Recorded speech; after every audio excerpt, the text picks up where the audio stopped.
Morning.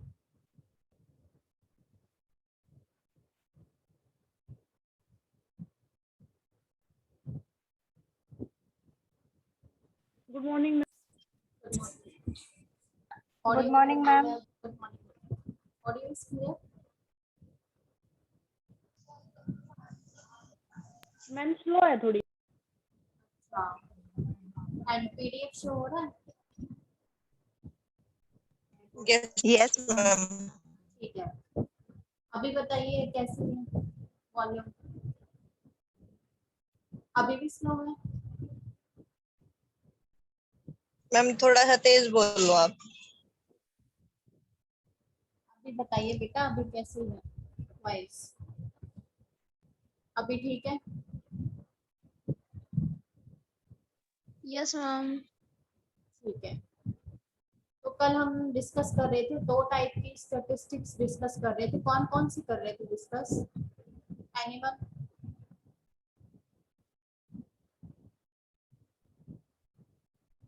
बताइए बेटा। Quantum statics वाला कर रहे थे। क्वांटम वाला कर रहे थे। क्वांटम में क्वांटम स्टैटिस्टिक्स में कितने टाइप की होती है? हम दो टाइम है। हाँ, कौन कौन सी बता? बहुत बोस और स्टैटिक्स हाँ, है। Bose-Einstein and Fermi Dirac. ठीक है, वैसे ही हमने कल इन दोनों टाइप की स्टैटिस्टिक्स की स्टार्टिंग कर दी थी, फिर भी मैं अगेन रिपीट कर रही हूँ। बोस-आइंस्टीन के अंदर क्या होता है, पार्टिकल्स के ऊपर कोई रेस्ट्रिक्शन नहीं होता है। ठीक है, मतलब कोई भी सेल के अंदर कितने भी नंबर ऑफ पार्टिकल ऑक्युपाई कर सकते हैं, ये रेस्ट्रिक्शन नहीं होगा कि एक सेल के अंदर एक ही पार्टिकल होगा। ठीक है, एक से ज्यादा पार्टिकल एक सेल के अंदर हो सकते हैं, तो वो कौन सी टाइप की स्टैटिस्टिक्स होगी? बोस-आइंस्टीन। लेकिन फर्मी डिराक के अंदर क्या होता है बेटा, कुछ रेस्ट्रिक्शंस होती हैं। ठीक है, वो रेस्ट्रिक्शंस क्या होती है, केवल वही पार्टिकल एक सिंगल सेल को ऑक्युपाई कर सकते हैं जो पॉली एक्सक्लूजन प्रिंसिपल को ऑबे करेंगे। ठीक है, और पॉली एक्सक्लूजन प्रिंसिपल के अकॉर्डिंग एक सेल के अंदर दो पार्टिकल नहीं हो सकते हैं। ठीक है, मतलब एक सेल के अंदर कितने पार्टिकल होंगे पॉली एक्सक्लूजन प्रिंसिपल के अकॉर्डिंग? एक ही पार्टिकल होगा। क्या दोनों में डिफरेंस क्लियर है? Yes ma'am. हाँ, ठीक है। नीचे एक फ्लो चार्ट दिखा रखा है, ये वही बता रखा है कि कितने टाइप की स्टैटिस्टिक्स होती है, क्लासिकल, एक क्वांटम। क्लासिकल के अंदर हम मैक्सवेल बोल्ट्जमैन डिस्ट्रीब्यूशन लॉ पढ़ते हैं, एंड क्वांटम के अंदर हम Bose-Einstein and Fermi Dirac statistics पढ़ते हैं। ठीक है, आई थिंक आप सबको क्लियर हो गया है यहाँ तक। उसके बाद हम कुछ और डिफरेंसेस देख लेते हैं दोनों टाइप की स्टैटिस्टिक्स के अंदर, एक बोस-आइंस्टीन, एक फर्मी डिराक। बोस-आइंस्टीन स्टैटिस्टिक्स हम यूज करते हैं उन पार्टिकल के बिहेवियर को स्टडी करने के लिए जिनका स्पिन एंगुलर मोमेंटम कैसा होता है, इंटीग्रल होता है। ठीक है, किस यूनिट में होगा? h/2 के यूनिट में होगा। मतलब जो स्पिन एंगुलर मोमेंटम है वो इंटीजर के फॉर्म में होना चाहिए। इंटीजर क्या होता है?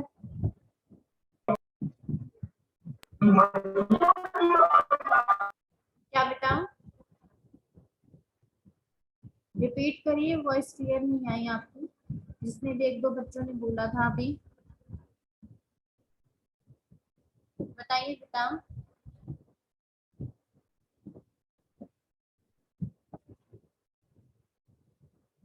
बोलिए एनीवन बेटा, इंटीग्रल का क्या मतलब है? मैम इंटीग्रल मल्टीपल मतलब 1 2 3 के हाँ, 1 2 मल्टीपल्स 3 में। के मल्टीपल होंगे और हम उसको किसकी यूनिट में मेजर करेंगे? h/2 की यूनिट में मेजर करेंगे। जो पार्टिकल्स जो बोस-आइंस्टीन स्टैटिस्टिक्स को फॉलो करते हैं वो कौन से होते हैं? Photons, mesons, hydrogen 1 atom, helium 4 atom. ये जो मेसॉन्स हैं ये आप मास्टर्स के अंदर पढ़ोगी यदि आप आगे फिजिक्स में कुछ करती हो तो, मेसॉन्स, पायोन्स, इनके बारे में। ठीक है, यहाँ पे no need to discuss about the mesons type of particle. तो ये पार्टिकल्स, इन्हीं पार्टिकल्स को हम क्या भी कह सकते हैं, बोसॉन्स भी कहेंगे। बोसॉन्स क्यों कहेंगे, क्योंकि बोस आइंस्टीन ने दिया था, इनके बारे में बताया था। तो ये जो पार्टिकल्स हैं, photons, mesons, hydrogen 1 atom, helium 4 atom, इन पार्टिकल्स को हम बोसॉन्स भी कहेंगे। और क्या ये पॉली एक्सक्लूजन प्रिंसिपल को ओबे करेगा बोस आइंस्टीन? क्या ये टाइप ऑफ स्टैटिस्टिक्स पॉली नहीं करेगा? कौन सा करेगा? फर्मी डिराक करेगी। ठीक है, फर्मी डिराक जो है वो पॉली एक्सक्लूजन प्रिंसिपल को ओबे करेगी। और जो फर्मी डिराक स्टैटिस्टिक्स है वो उन पार्टिकल के बिहेवियर को डिस्क्राइब करती है जिनका स्पिन कैसा होता है, हाफ इंटीग्रल होता है। मतलब इंटीजर ना होके क्या होगा, हाफ इंटीग्रल, मतलब 1/2। और क्या होगा बता सकते हैं?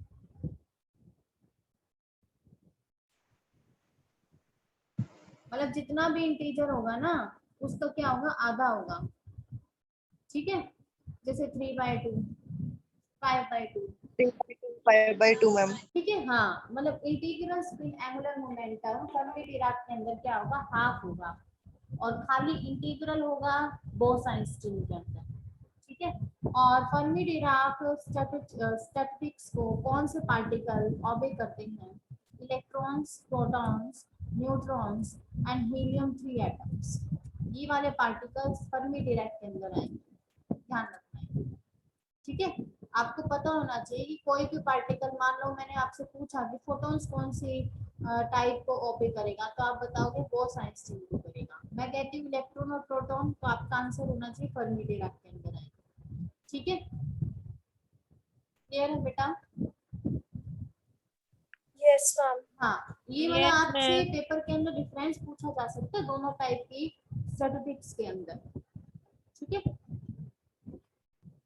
अब देखिए और क्या डिफरेंस होता है बेसिकली। यदि आपके एलिमेंट्री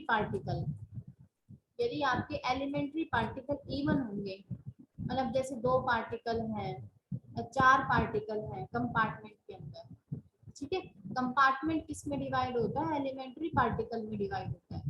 और यदि आपके एलिमेंट्री पार्टिकल इवन है तो मॉलिक्यूल्स और एटम कौन सी आपकी टाइप को ओबे करेंगे, बोस आइंस्टीन को करेंगे।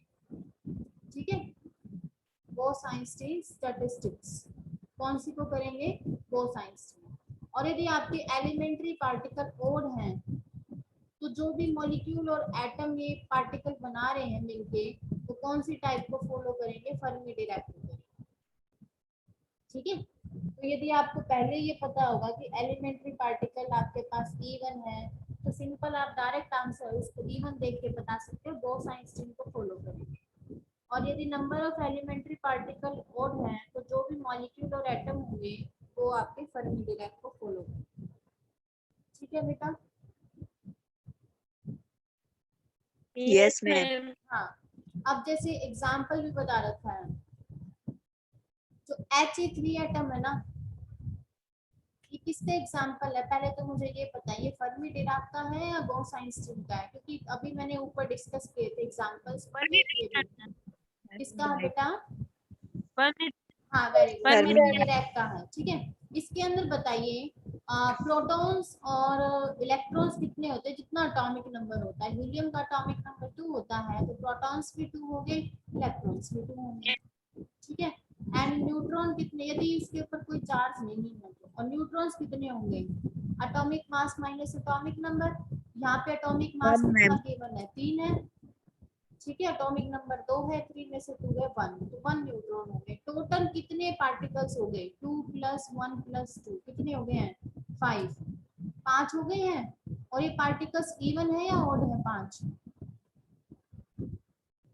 जो है ओड है ओड है मैम। ना। और जो Odd है पार्टिकल्स ma'am. ओड होते हैं वो कौन सी टाइप को फॉलो करते हैं, फर्मी डिराक को करते हैं। और इनका इंटीग्रल स्पिन क्या होगा, हाफ होगा। फर्मी डिराक के अंदर जो पार्टिकल्स हैं उनका इंटीग्रल स्पिन जो है वो क्या होगा, हाफ होगा बेटा। ठीक है, देखो ये फिर आगे यही बता रखा है, इसके अंदर ओड नंबर ऑफ पार्टिकल है और इनका इंटीग्रल स्पिन हाफ होता है, तो ये फर्मी डिराक को ओबे करेंगे। एक और एग्जांपल दे रखा है यहाँ पे, हीलियम 4 एटम, ये किस टाइप की स्टैटिस्टिक्स के अंदर आता है बताइए। बोस बोस आइंस्टीन के अंदर आता है क्योंकि इसके अंदर 2 प्रोटॉन है और 2 इलेक्ट्रॉन है एंड 2 न्यूट्रॉन है। टोटल कितने पार्टिकल्स हो गए एलिमेंट्री 2 + 2 + 2 6 हो गए। 6 इवन है और पार्टिकल्स भी इवन होंगे तो मॉलिक्यूल और एटम आपके फॉलो करेंगे बोस आइंस्टीन। ठीक है, ठीक है बेटा। Yes, ma'am. और ये Yes, इंटीग्रल ma'am. क्या होगी, इंटीग्रल होगी, वो ओबे करेंगे, वो इवन नंबर होंगे और इंटीग्रल स्पिन होंगे, वो बोस आइंस्टीन स्टैटिस्टिक्स को ओबे करेंगे। ठीक है, आई थिंक क्लियर है सबको। अब कुछ और अरेंजमेंट दिखा रखा है कि जो नंबर ऑफ मैक्रो स्टेट होती है, मैक्रो स्टेट किसको बोलते हैं। मैं फिर से पूछ रही हूँ, बहुत बार बता चुकी हूँ, what do you mean by macro state. 10⁻³ से ज्यादा है पार्टिकल प्रेजेंट हो। मैक्रो स्टेट की definition, I must you about it's definition.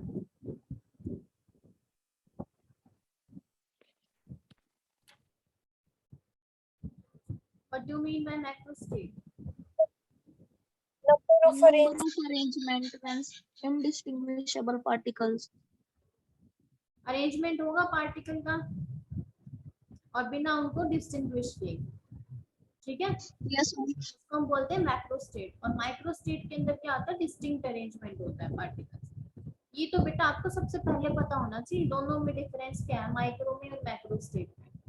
ठीक है, बेसिक क्वेश्चन है, कोई भी पूछ सकता है आपसे, इतना तो आपको पता होना चाहिए, बहुत बार मैं एक्सप्लेन कर चुकी हूँ। अब ये जो मैक्रो स्टेट कितनी होगी तीनों टाइप की स्टैटिस्टिक्स के अंदर, वो हम डिफाइन कर सकते कुछ एग्जांपल से। मैक्रो स्टेट देखनी हमें कितनी, मैक्रो स्टेट का मतलब अरेंजमेंट देखनी है हमें। ठीक है, तो तीनों टाइप की स्टैटिस्टिक्स के अंदर हम देखेंगे। सबसे पहले मैक्सवेल बोल्ट्जमैन के अंदर देखेंगे, फिर बोस आइंस्टीन के अंदर देखेंगे, फिर फर्मी डिराक के अंदर देखेंगे। मैक्सवेल बोल्ट्जमैन के अंदर पार्टिकल्स कैसे होते हैं, क्या डिस्टिंग्विशेबल होते हैं, इनडिस्टिंग्विशेबल होते हैं। स्टार्टिंग में ही मैंने आपको एक्सप्लेन किया था जब क्लासिकल और क्वांटम के बीच में डिफरेंस बताया था। अनडिस्टिंग्विशेबल होते हैं। डिस्टिंग्विशेबल होते हैं मैक्सवेल बोल्ट्जमैन के अंदर, जो क्लासिकल के अंदर आती है। ठीक है, क्वांटम के अंदर 2 आती है, एक बोस आइंस्टीन के फर्मी डिराक, और उनके अंदर पार्टिकल कैसे होते हैं, इनडिस्टिंग्विशेबल होते हैं दोनों के अंदर। ये तो आपको तीनों टाइप की जब भी स्टैटिस्टिक्स की बात की जाती है तो तीनों के बीच में आपको बेसिक डिफरेंस है, मतलब ये दो का सेम होगा, ये डिफरेंट होगा। और ये दोनों आपस में कैसे डिफर करती है, ये वाली तो पॉली एक्सक्लूजन प्रिंसिपल ओबे करती है और बोस आइंस्टीन ओबे नहीं करती है, ये दोनों में डिफरेंस है। ठीक है, अब देखिए यहाँ से मैक्सवेल बोल्ट्जमैन के अंदर पार्टिकल्स कैसे होते हैं, डिस्टिंग्विशेबल होते हैं। ठीक है, तो कितने अरेंजमेंट होंगे, 4 पॉसिबल अरेंजमेंट होंगे मैक्सवेल बोल्ट्जमैन के अंदर। मान लिया आपको 2 पार्टिकल को अरेंज करना है तो अरेंजमेंट कितने होंगे, 4 नहीं होंगे, क्योंकि इसके अंदर पार्टिकल्स कैसे होते हैं, डिस्टिंग्विशेबल होते हैं, आप उनको डिस्टिंग्विश कर सकती हो। मान लिया पहली सेल के अंदर ए आया, दूसरे के अंदर बी आया, डिस्टिंग्विश हो गए। आपको पता है ये ए है, ये बी है, स्टार्टिंग से ही पता है ये ए है, ये बी है, मतलब ए अलग है, बी अलग है। तो यदि ए पहले में आता है पहली सेल में, बी दूसरे में आता है, तो इसका मतलब बी पहली सेल में भी आ सकता है और ए सेकंड सेल में भी आ सकता है, या दोनों मिलके फर्स्ट सेल में ऑक्यूपाई कर ले, सेकंड सेल एम्प्टी रह जाए, या फिर इसका रिवर्स हो सकता है। ऐसा क्यों हो सकता है, क्योंकि दोनों के दोनों कैसे हैं, आपके डिस्टिंग्विशेबल हैं, तो हम ऐसा अरेंजमेंट कर सकते हैं। कितने अरेंजमेंट हो गए मैक्सवेल बोल्ट्जमैन के अंदर बताइए,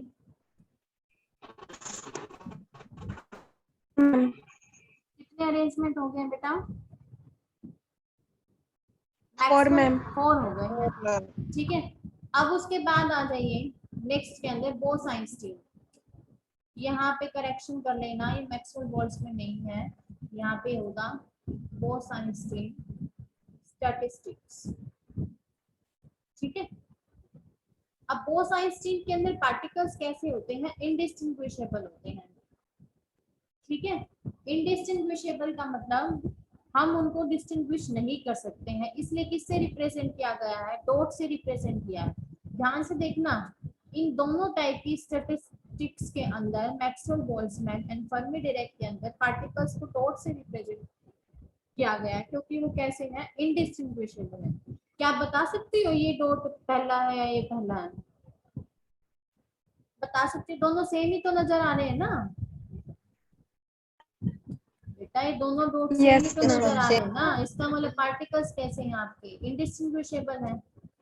इसलिए दोनों टाइप की स्टैटिस्टिक्स के अंदर जो अरेंजमेंट है वो डॉट से रिप्रेजेंट की गई है क्योंकि यहाँ इन दोनों के अंदर पार्टिकल इनडिस्टिंग्विशेबल। इसमें लेटर से क्यों दिखाई अलग अलग, क्योंकि इसमें अंदर पार्टिकल का अरेंजमेंट कैसा होता है, डिस्टिंग्विशेबल होता है, इसलिए दो अलग अलग पार्टिकल्स दिखा दिए। आ गया आपको डिफरेंस तीनों में, दोनों में? पहला डिफरेंस इसमें और इन दोनों में क्लियर है? Yes ma'am. अब इन दोनों में और डिफरेंस होगा। यस हाँ, वो दोनों में क्या डिफरेंस होगा, बोस आइंस्टीन के अंदर तो एक सेल के अंदर एक से ज्यादा पार्टिकल आ सकते हैं, कोई भी रेस्ट्रिक्शन नहीं होगी, ठीक है, क्योंकि ये पॉली एक्सक्लूजन प्रिंसिपल को ओबे नहीं करते हैं। लेकिन फर्मी डिराक के अंदर एक सेल के अंदर केवल एक ही पार्टिकल आएगा क्योंकि वो पॉली एक्सक्लूजन प्रिंसिपल को ओबे करते हैं। वो यही तो कहता है प्रिंसिपल कि एक सेल के अंदर केवल एक ही पार्टिकल आ सकता है, इसलिए तो केवल एक ही अरेंजमेंट होगा फर्मी डिराक के अंदर। अब आप इस डॉट को चाहे इधर कर लो या इधर कर लो, आएंगे तो डिफरेंट सेल में एक एक ही, है ना? तो क्या एक ही अरेंजमेंट नहीं होगा, वैसे भी डिस्टिंग्विशेबल है, क्या एक अरेंजमेंट होगा फर्मी डिराक के अंदर? होगा यस मैम। हाँ, Yes, लेकिन ma'am. बॉस आइंस्टीन के अंदर 3 अरेंजमेंट होंगे। वो 3 क्यों होंगे, क्या उसका रीजन बता सकती हो? क्योंकि बॉस आइंस्टीन के अंदर एक सेल के अंदर एक से ज्यादा पार्टिकल आ सकते हैं, आ सकते हैं, ठीक है। एक तो ये हमने एक एक दिखा दिया, अब चाहे इसको तुम इधर लिख लो या इधर लिख लो, इनको रिवर्स कर लो, अरेंजमेंट तो वही रहेगा, तो ये एक ही काउंट होगा। और एक अरेंजमेंट ये दिखा दिया क्योंकि इसके अंदर एक से ज्यादा पार्टिकल आ सकते हैं एक सेल के अंदर। तो नेक्स्ट अरेंजमेंट में क्या दिखाया गया है, जो फर्स्ट सेल है उसके अंदर 2 पार्टिकल दिखा दिए, सेकंड एम्प्टी दिखा दिया, and vice versa, first cell empty, second cell के अंदर 2 पार्टिकल शो कर दिए। तो ये जो अरेंजमेंट है, 3 अरेंजमेंट जो हुआ है 2 पार्टिकल्स का, बोस आइंस्टीन के अंदर आता है, और 1 अरेंजमेंट आता है आपका फर्मी डिराक के अंदर, एंड 4 अरेंजमेंट पॉसिबल होंगे मैक्सवेल बोल्ट्जमैन के। क्लियर है सबको? Yes, ma'am. अरेंजमेंट समझ आ गया है? क्या अरेंजमेंट समझ आ गया है बेटा? Yes ma'am. बहुत ही इजी है ये। अभी भी कोई डाउट हो तो बता सकते हैं आप यहाँ तक। तीनों टाइप की स्टैटिस्टिक्स के अंदर यदि कोई डाउट हो तो बता सकते हो, बोलिए बेटा। मैम। चलो आगे। Yes. Yes ma'am. ठीक है बेटा, आई थिंक बहुत ही इजी डिफरेंसेस हैं, इजी है ना? यदि पेपर में क्वेश्चन आता है कि आप डिफरेंस बताइए मेनली तीनों टाइप की स्टैटिस्टिक्स के अंदर, तो बता दोगी? या क्लासिकल और क्वांटम में पूछें कितना ज्यादा, Yes, ma'am. कितने पॉइंट्स Yes. जाएंगे देखो, और एक अरेंजमेंट दिखाओगे, इसके अलग से मार्क्स मिलेंगे, फिर यदि शो करोगे तो रिप्रेजेंटेशन में भी अच्छा लगेगा, ठीक है। उसके बाद हम चलते हैं नेक्स्ट टॉपिक पे, बेसिक अप्रोच इन 3 स्टैटिस्टिक्स। तीनों के अंदर क्या बेसिक अप्रोच है ये हमें स्टडी करना है। जो बेसिक अप्रोच है तीनों टाइप के अंदर वो सेम ही है, ठीक है। अप्रोच तो क्या है, सेम है, लेकिन अजम्पशंस डिफरेंट होने की वजह से, अजम्पशन और कंडीशन डिफरेंट होने की वजह से मतलब क्या हुआ है, या वो डिस्टिंग्विशेबल हो या वो इनडिस्टिंग्विशेबल हो, और रेस्ट्रिक्शन चाहे हम उन पार्टिकल्स को इम्पोज करें या ना करें, ठीक है। मतलब डिफरेंट रिजल्ट आपको मिलते हैं तीनों के अंदर, ठीक है। तो कॉमन अप्रोच तीनों के अंदर क्या है, तीनों टाइप की स्टैटिस्टिक्स के अंदर जो कॉमन अप्रोच है वो क्या है, मतलब जो बेसिक अप्रोच सेम है वो कॉमन अप्रोच क्या है, वो हमें पढ़ना है, ठीक है बेटा। यहाँ तक क्लियर है? Yes, ma'am. हाँ, तो सबसे पहले कॉमन अप्रोच के अंदर Yes, मतलब ma'am. कॉमन का मतलब तीनों के अंदर सेम अप्रोच लेके चल रहे हैं। पहली क्या है वो approach, equilibrium state of the system. और सेकंड अप्रोच क्या है, जो नंबर ऑफ पार्टिकल्स हैं और पूरे सिस्टम की टोटल एनर्जी है उन पे क्या क्या कंडीशंस लगेंगी। बेसिकली हमें ये 2 पॉइंट्स पढ़ने हैं, ठीक है। ये दोनों कॉमन अप्रोच हैं तीनों के अंदर, तीनों टाइप ऑफ स्टैटिस्टिक्स के अंदर। क्लियर है बेटा? हाँ, Yes, ma'am. तो पहला क्या अप्रोच है, सिस्टम की इक्विलिब्रियम स्टेट।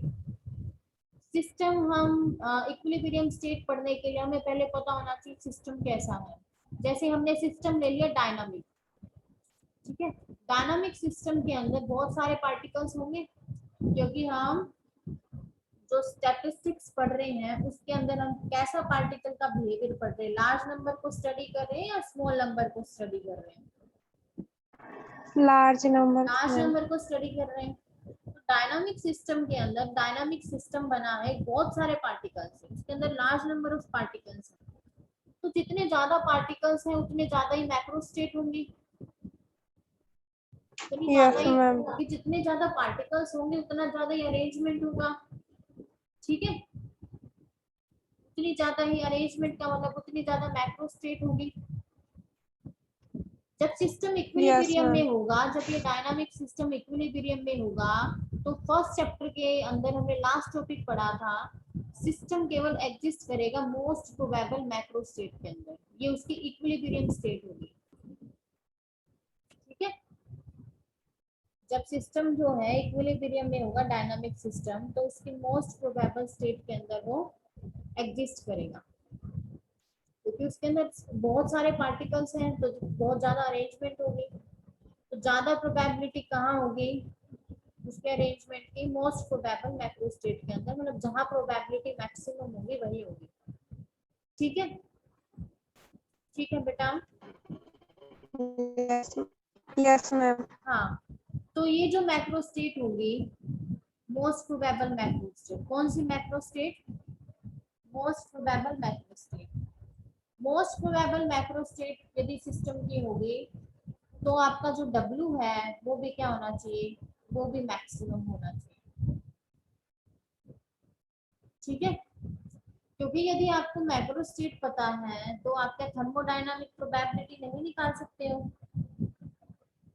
थर्मोडायनामिक प्रोबेबिलिटी क्या होता है, the number of micro state in A given macro state, है ना। यदि आपको दोनों स्टेट पता है सिस्टम की तो आप थर्मोडायनामिक प्रोबेबिलिटी भी कैलकुलेट कर सकती हो, ठीक है बेटा? Yes, ma'am. हाँ, और जो मैक्रो स्टेट है, मैक्रो स्टेट को हम रिप्रेजेंट करें मोस्ट प्रोबेबल स्टेट, तो उस मैक्रो स्टेट को मोस्ट प्रोबेबल स्टेट दिखाने के लिए W को क्या होना पड़ेगा, मैक्सिमम होना पड़ेगा। W की वैल्यू आपकी मैक्सिमम होनी पड़ेगी, ठीक है, क्योंकि मैक्रो स्टेट के अंदर ही तो हम देखते हैं माइक्रो स्टेट, है ना। तो ये मैक्रो स्टेट मोस्ट प्रोबेबल तब होगी, मतलब इसकी प्रोबेबिलिटी मैक्सिमम तब होगी जब W क्या होना चाहिए, मैक्सिमम होना चाहिए, ठीक है। और जो आपका थर्मोडायनामिक प्रोबेबिलिटी है वो क्या होगा, लार्ज नंबर होगा। जो W है वो बहुत ही बड़ा नंबर है, क्योंकि बड़ा नंबर क्यों है, क्योंकि सिस्टम के अंदर आपके क्या है, लार्ज नंबर ऑफ पार्टिकल्स है, ठीक है। बहुत सारी माइक्रो स्टेट होंगी मैक्रो स्टेट के अंदर, ठीक है।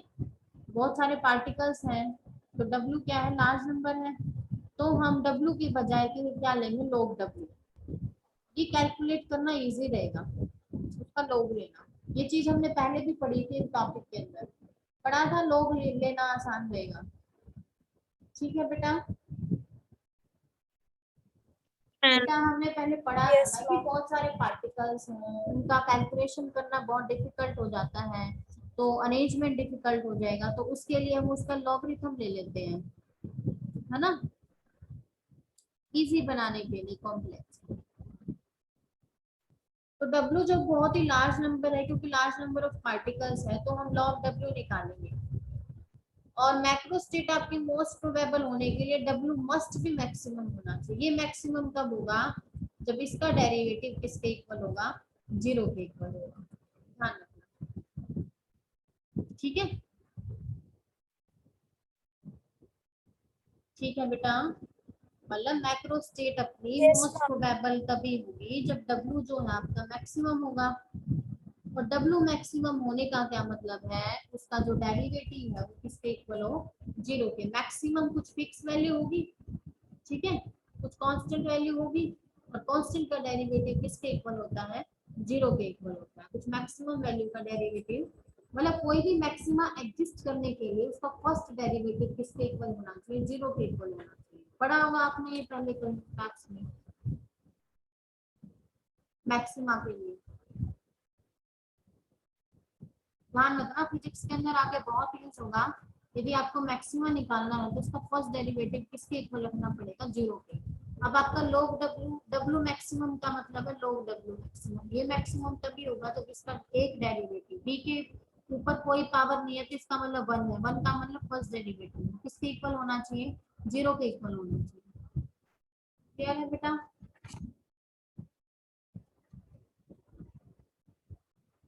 ठीक है बेटा,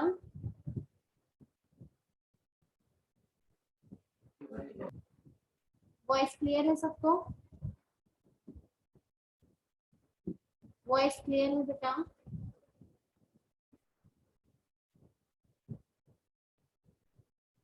बोलिए। ब्रेक हो रही है मैम बीच में। ब्रेक ब्रेक हो हो रही रही है, है मैम बोल बीच दिया बीच करो में। ना जहाँ ब्रेक होती है।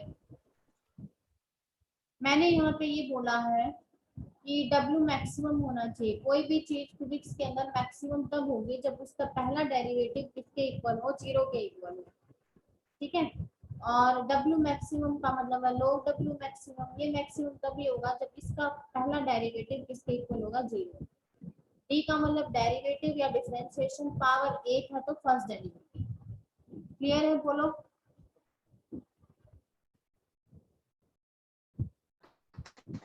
ठीक है Yes, बेटा, ma'am. मैम वॉइस ब्रेक हो रही है आपकी। वॉइस ब्रेक हो रही है, पहले भी हुई है? बताइए। यस मैम, अभी हो रही थी और उससे पहले भी थोड़ी थोड़ी। बता दिया करो ना जहाँ ब्रेक होती है, आप बताते भी नहीं हो। इससे पहले कोई पॉइंट ना समझ आया और फिर से पूछ रही हूँ, बताइए। नो मैम, आ गया था। इसमें ये वाला टॉपिक आ गया, इक्विलिब्रियम स्टेट। ये वाली अप्रोच समझ आ गई सबको?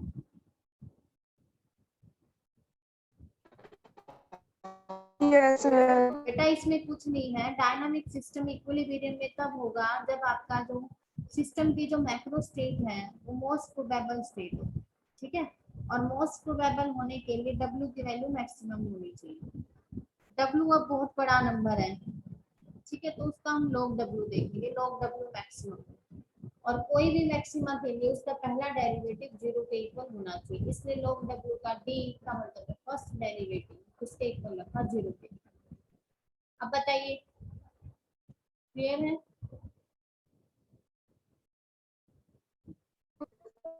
Yes ma'am. Yes ma'am. ठीक है। Yes ma'am.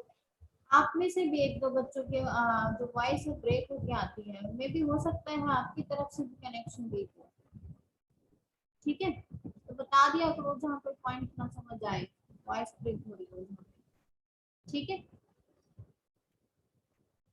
उसके बाद नेक्स्ट जो अप्रोच है वो क्या है? नंबर ऑफ पार्टिकल्स और सिस्टम की टोटल एनर्जी पे कंडीशंस, ठीक है? किसी भी सिस्टम में, कोई भी सिस्टम मानो कंपोज हुआ है या कंसिस्ट हुआ है, उसके अंदर कितने पार्टिकल्स हैं? n पार्टिकल्स हैं, जिनकी टोटल एनर्जी कैपिटल U है सभी पार्टिकल्स की। तो ये जो क्वांटिटी है, दोनों क्वांटिटी कांस्टेंट रहनी चाहिए। कौन सी? टोटल नंबर पार्टिकल्स जो है सिस्टम के अंदर वो कांस्टेंट रहेंगे, और उन पार्टिकल्स की टोटल एनर्जी भी क्या होनी चाहिए? कांस्टेंट होनी चाहिए। ठीक है बेटा, बोलिए। Yes yes ma'am. Yes, हाँ, ma'am. उसके बाद देखिए, तो ये दोनों चीज एक्सप्लेन करने के लिए कि सिस्टम के अंदर टोटल पार्टिकल कांस्टेंट होने चाहिए, उनके टोटल एनर्जी कांस्टेंट होनी चाहिए। एक ऐसा सिस्टम माना गया जिसमें जो टोटल एनर्जी है वो किस एनर्जी इंटरवल में डिवाइडेड है। टोटल एनर्जी को रिप्रेजेंट किया यू से, और इसके अंदर जो एनर्जी इंटरवल है वो क्या है, 0 टू यू के तक। ठीक है, और के क्या है, ये इंटरवल्स हैं 1 2 3, 1 से लेके के तक। टोटल एनर्जी तो यू है उस सिस्टम की, और एनर्जी के इंटरवल है 0 टू यू के। यहाँ पे इंटरवल्स को बताता है, मतलब वही तो है ना, 0 टू के की वैल्यू 1 रखेंगे तो 0 टू u1, 2 रखेंगे तो 0 टू u2, 3 रखेंगे तो 0 टू u3, इस तरह से इंटरवल्स। ठीक है बेटा। Yes ma'am. हाँ, और नंबर ऑफ पार्टिकल्स क्या माने, n1 n2 n3 up to nk, इस एनर्जी इंटरवल में 1 2 3 से लेकर k तक।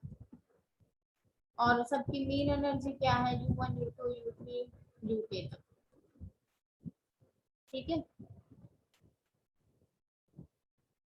तो टोटल नंबर ऑफ पार्टिकल्स कितने Yes. होंगे, n1। Total number of particles को तो n से रिप्रेजेंट करेंगे, और वो किसका सम होगा, इंडिविजुअल पार्टिकल का सम होगा, n1 plus n2 plus n3 up to nk। ठीक है बेटा।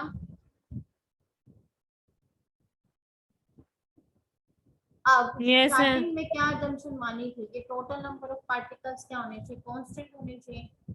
तो इन सभी पार्टिकल को सम किया गया है, तो हम इनको समेशन के फॉर्म में लिख सकते हैं। समेशन ni लिख सकती हूँ मैं, यहाँ i की वैल्यू वेरी करेगी 1 से लेके k तक। इस चीज को हम लिख सकते हैं समेशन के फॉर्म में। एडिशन को हम समेशन से दिखा सकते हैं। ठीक है बेटा। Yes ma'am. हाँ, और उसको क्या दिखाया गया है, कांस्टेंट दिखाया गया है। और कोई भी चीज यदि कांस्टेंट होती है तो उसका फर्स्ट डेरिवेटिव किसके इक्वल होता है, 0 के मैम। हाँ, इसलिए इसका जो फर्स्ट डेरिवेटिव है, मतलब n टोटल पार्ट, दोनों तरफ डेरिवेटिव ले लो, dn equal to summation dni किसके इक्वल होगा, कांस्टेंट का डेरिवेटिव 0, दोनों तरफ डेरिवेटिव लोगे 0 आ जाएगा। ठीक है,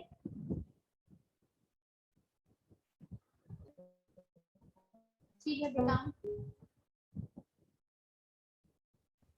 यस मैम। और सिस्टम की Yes, टोटल ma'am. एनर्जी का सिंबल यू होता है, टोटल का यू है, और वो किसके इक्वल होगा, पहले पार्टिकल की एनर्जी होगी n1 u1, सेकंड की n2 u2, और लास्ट वाले की nk u2। आई थिंक यहाँ तक क्लियर है सब।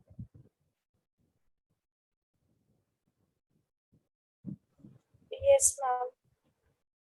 अब इस समेशन को आप कैसे दिखा सकती हो, इस एनर्जी के सम को समेशन से दिखा सकती हो, और इसको लिख सकते हो NiUi। Yes ma'am.